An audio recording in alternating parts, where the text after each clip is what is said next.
Hello everyone and welcome to another tutorial. I thought I would go ahead and walk you through a little bit of the basics of starting your landscape.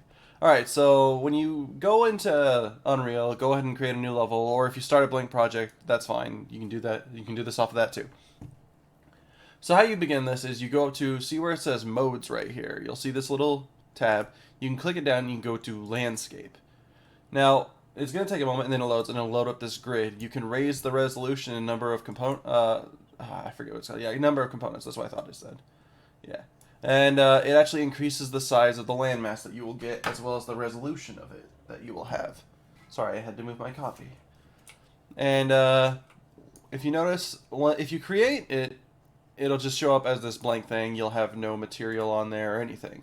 So what you need to do is you need to create a material and actually put it right here. I'm going to go ahead and use a pre-made one because I didn't install my my own personal made one that I've got. And then one thing that's interesting that you notice is once I put it in here, nothing changes. Then a smart thing to do would be able to enable edit layers. So this is actually a really important tool. It'll actually allow you to like edit it and stuff. Alright, so once you create, here's a really important thing. If you see it, if you've tried working with this before but you didn't know what was going on, you'll see this. It's because if you go over to paint, none of your you don't have any of your layers set up. So an easy way to do that would be right there. It would be create layer info. But I already have a pre-made one, so I'm just going to equip it. But once you've set it all up, once you've set up your material and everything, you can just click this and it will create the layer info for you. And then it'll just place it and it'll actually show it up. And you'll have to do this layer info for every single one of your materials, or else it actually just won't show up. It'll be that weird black looking thing.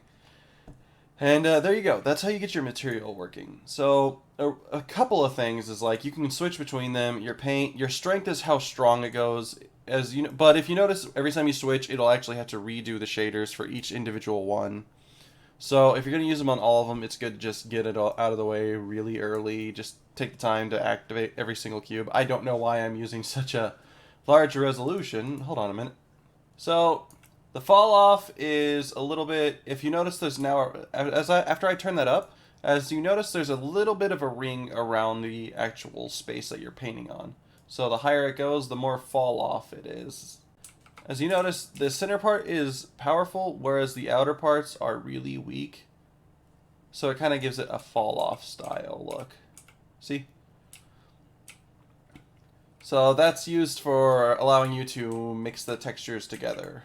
One thing is that the radius is how far it reaches. The smooth, linear is the type of brush style you're using.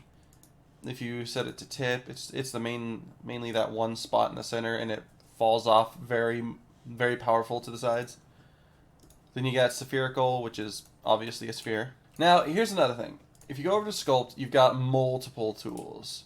You've got ramp, which allows you to create a ramp. Then you got scroll it up, and then if you click add ramp, it will actually create a ramp right there.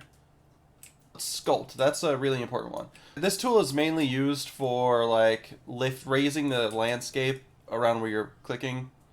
You can not copy. You can go to alpha and you can actually create a texture for the type of brush you want. So you can actually create your own brushes for this. I like to stick with circle because it's pretty simple, gets the job done. But alright, so erases everything you've done, goes back to the original size of it. Now, here's where smooth comes in. After you've done all the building, you can use smooth, and it actually smooths the landscape. You can actually use this to... It only goes down to a certain extent to where it smooths it, but as long as you keep moving around, it will change how far down it will go. Now, then there's also flatten, which, depending on where you are on it, will instantly flatten it, like to that point on the axis. And then erosion is a tool I really like to use when creating cliffs and such, because if you notice, it kind of erodes the side, as the name says. And then, but if you lower it, you can actually combine it together, like with your tool, to create little cliff sides, which you've actually seen in some of my videos. And then you take a smooth tool and raise the radius a little bit, lower the strength, and you can just quickly brush on by. Now you got a neat little mountainside. But then you've also got the hydro tool, which acts kind of like if a great way to explain it would be that it works as though rain was just hitting the area.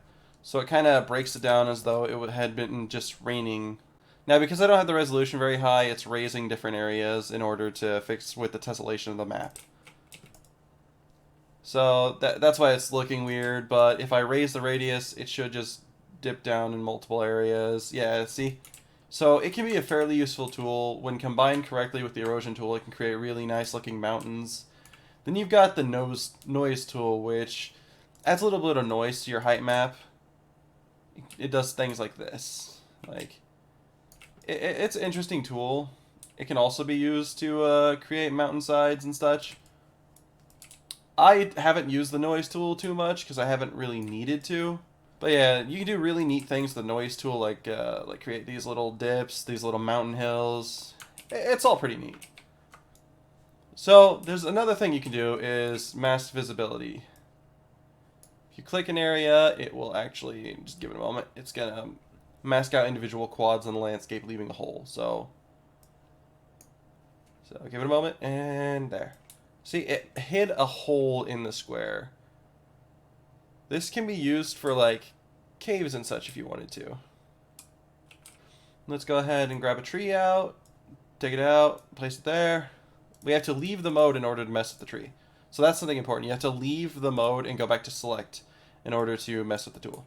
So as you can see, we created a hole that you can actually see through, and you should actually be able to walk through it, but I don't have that plugged into the level so far, so I can't really show you that at the moment. But if we go back to landscape, that you can resize your entire thing, your entire landmass, by using the quads, the sections, and you can expand it, clip, or resample it. But that's about it for just the basic landscapes. I hope you guys find this information useful, and I hope you guys make some really nice things in your game development. Please enjoy.